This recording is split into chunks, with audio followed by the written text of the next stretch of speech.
পেশা কি, বাড়ির লোকেদের পেশা কি, পরিবারের মোট আয় কত জানাতে হবে। আপনি যদি করদাতা হন, নিজে ট্যাক্স দেন, পাবেন না, সেটা কিন্তু জানাতে হবে। সন্তানের স্কুল কোনটা, কোন ক্লাসে পড়ে জানাতে হবে। আর এই যে এই সবগুলো স্বাস্থ্যসাথীর ক্ষেত্রে জানানোর দরকার হতো না, ফলস্বরূপ বেনজল ঢুকে গিয়েছিল। তবে যে এত তথ্য শুধু জানাতে হবে না, আপনি যা যা বললেন, ধরুন আপনি সম্পত্তির পরিমাণ দিলেন বছরে 20 লক্ষ টাকা, তার সপক্ষে আপনাকে কাগজ দিতে হবে। আপনি বললেন আপনার বাড়িতে 2টো টু হুইলার আছে, তার কাগজ দিতে হবে। সব কাগজ সহ আপনাকে, মানে প্রমাণ সহ আপনাকে দিতে হবে ফর্মের সঙ্গে।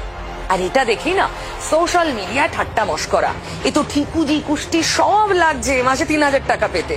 কেউ কেউ তো আরো বলছেন এরপর তো চাইবে মুঘল সাম্রাজ্যের পতনের কারণ কি সেটাও জানান।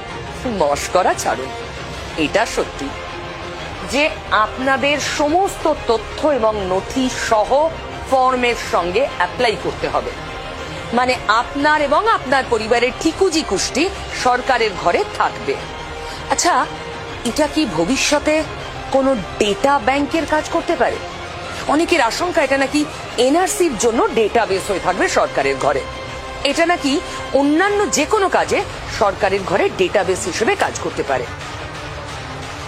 জানি না, আশঙ্কা অনেকে করছেন। তবে একটা কথা বলতে পারি,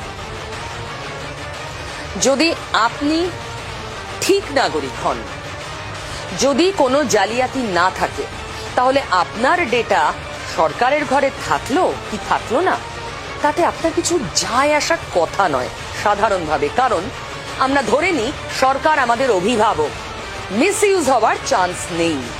তাই আমার বাবা মা আমার সম্পর্কে যাবতীয় তথ্য জানবে, এটাই স্বাভাবিক।